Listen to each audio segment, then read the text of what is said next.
segundo dia do Fórum Centro-Oeste de Segurança Rodoviária, diretamente aqui do Bioparque Pantanal, esse grande espaço de cultura que a gente tem aqui no município de Campo Grande, com o podcast Segurança nas Estradas. Montamos toda uma estrutura muito especial para trazer informação também com os nossos participantes desses 2 dias de evento.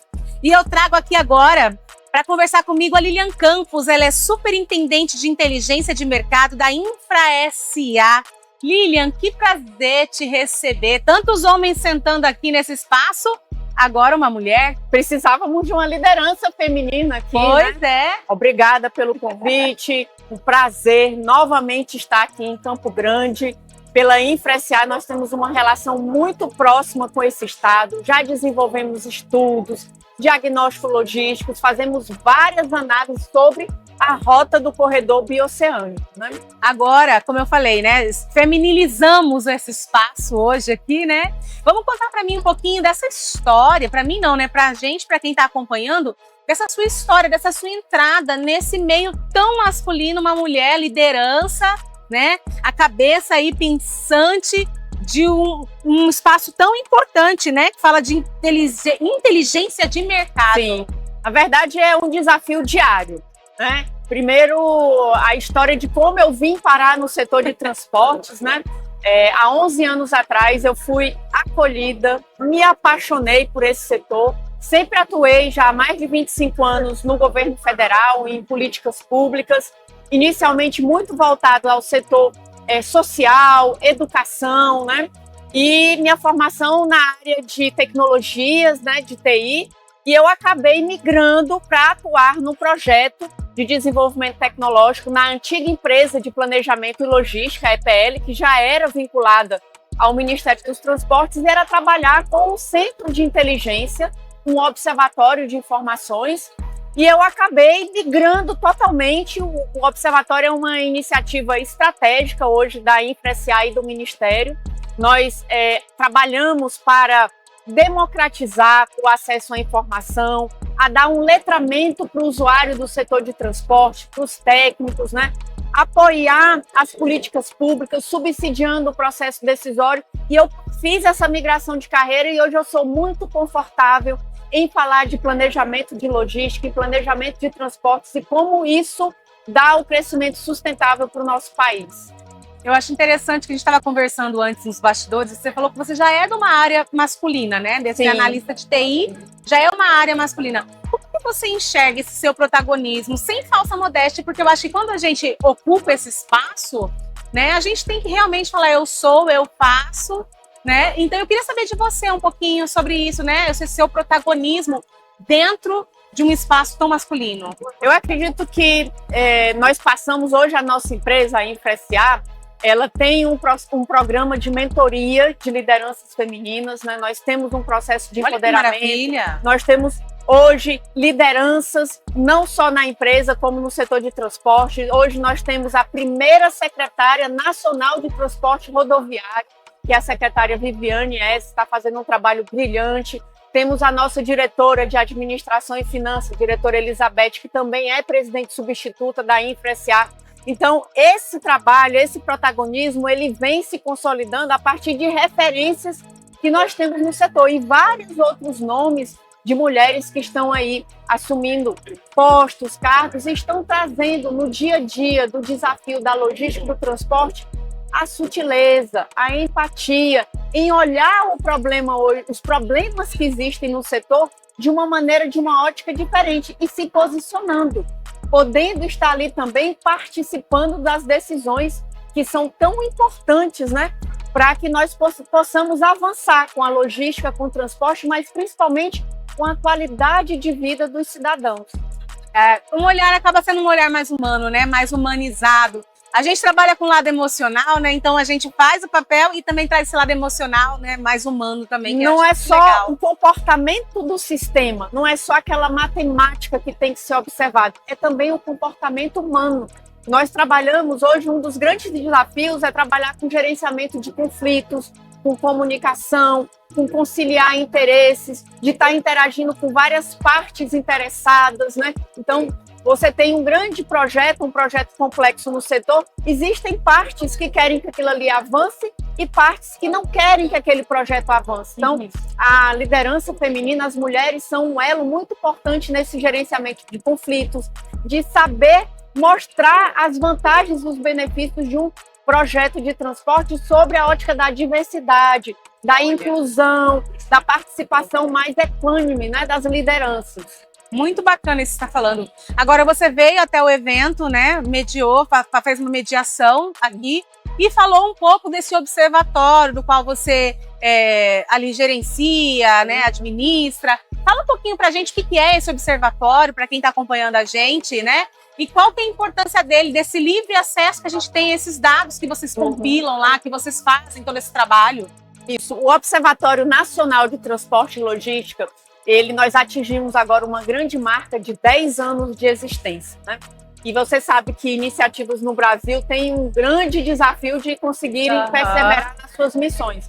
Mas o Observatório ele é uma iniciativa estratégica, uma iniciativa de Estado, e nós trabalhamos para disseminar conhecimento, democratizar o acesso à informação. Então, nós somos hoje uma fonte global de informações do setor de transporte, nos consolidamos como um hub de dados e estatística, temos hoje mais de 60 parceiros, mais de 250 datasets ou conjuntos de dados, painéis analíticos, publicações, desde artigos técnicos, boletins, anuários, diagnósticos. Então, nós queremos o quê?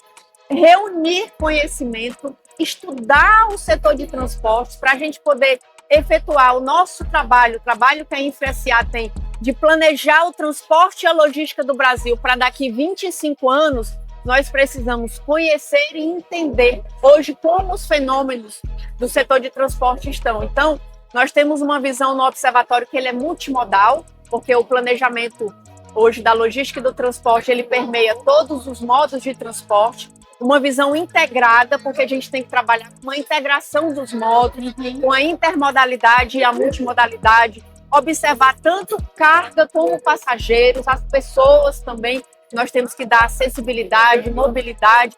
Então, o observatório tem essa visão holística do setor e nós trabalhamos dentro desse conceito de subsidiar o processo decisório, subsidiar o planejamento de longo prazo, mas também levar para a sociedade, para os técnicos, para os especialistas, para a academia, para os operadores de logística, o conhecimento com dados e informações de como o setor hoje está operando, como as cargas são movimentadas, quais são as principais cadeias produtivas, quais são os corredores estratégicos no Brasil, como que um operador de logística hoje pode fazer o escoamento de carga, qual o custo desse escoamento. Então, todos esses fenômenos e, digamos assim, comportamentos do setor de transporte fazem parte dos nossos estudos. Você falou que vocês alcançaram a marca de 10 anos nesse trabalho. Eu acredito que seja um trabalho muito árduo, porque não é fácil você ir a campo, pesquisar, trazer esse tipo de informação. Mas você me falava também que vocês fazem um trabalho de projeção, né, para daqui 25 anos. Você, como analista, né, trabalhando nesse setor, como que você vê esse meio do transporte aí, de logística, daqui 25 anos? Porque parece que vai demorar, mas amanhã. Parece assim que vai levar muito tempo para chegar em 2050, mas a gente pode piscar o olho e já chegar. Mas eu costumo dizer que o trabalho que nós fazemos de planejar, desse olhar de longo prazo, nós trabalhamos para os nossos filhos, para os nossos netos. Bisnetos, que são aquelas pessoas que vão efetivamente utilizar essa infraestrutura. Então, é muito importante a gente fazer estudos hoje, fazer projeções de demanda para saber como o Brasil estará daqui 25 anos. Nós temos hoje uma capacidade produtiva de classe mundial e precisamos encontrar os problemas que existem na infraestrutura para que essa infraestrutura possa ser capacitada para essa classe produtiva que nós temos hoje, né? E principalmente olhando o Centro-Oeste, que é o nosso celeiro, né? Muita produção, que demanda várias infraestruturas que têm que ser integradas, né, para a gente fazer o escoamento com melhor custo, né, com menores emissões para o meio ambiente. emissões de gases, mas eu vejo assim que hoje é um trabalho bastante complexo, mas nós temos lá na InfraSA uma equipe bastante preparada, que nós coletamos dados, informações, analisamos séries estatísticas, estruturamos todas essas informações para poder criar condições de identificar problemas, gargalos e aí sim identificar aqueles projetos e aqueles empreendimentos que vão poder sanar essas deficiências que nós temos na nossa infraestrutura e capacitar a infraestrutura do Brasil. É um trabalho árduo, né? A gente tem um Brasil de terra extensa aí, bastante rodovias, né? Mas eu queria falar com você agora sobre a nossa rota bioceânica, né? A gente sabe que para o ano que vem já temos uma projeção aí boa de começarmos, de inaugurarmos a rota. Vocês desenvolvem esse trabalho aqui no Mato Grosso do Sul, né? O que você traz como essa logística toda? O que vocês já fizeram de pesquisa e como que você avalia, né, a nossa rota bioceânica? A EPL, antes de se tornar InfraSA, já desenvolvia vários estudos aqui sobre a rota desde 2014. Então, não é de hoje que a gente acredita, que nós entendemos que as rotas de integração sul-americana são muito importantes. No trabalho hoje de planejamento que nós desenvolvemos, nós consideramos alguns corredores estratégicos de integração territorial para consumo interno e para exportação. Então, nós vemos que as rotas bioceânicas são essenciais para nós criarmos novas oportunidades, né, novas opções de escoamento de materiais, de cargas, né? Nós temos uma concentração muito grande nos portos, né, de sul e sudeste. Temos agora a expansão do Arco Norte e precisamos ter, então, novos caminhos que nos levem para os portos do Chile e do Peru, né? Podendo facilitar que as nossas mercadorias cheguem nos portos asiáticos. Então, nós vemos que essas rotas, né, estamos estudando não só a rodoviária bioceânica, mas também a de ferrovia, a ferrovia bioceânica. Nós percebemos que essas rotas elas irão transformar a logística no Brasil, né? Darão novas opções para os operadores logísticos e farão, digamos assim, um equilíbrio da nossa matriz.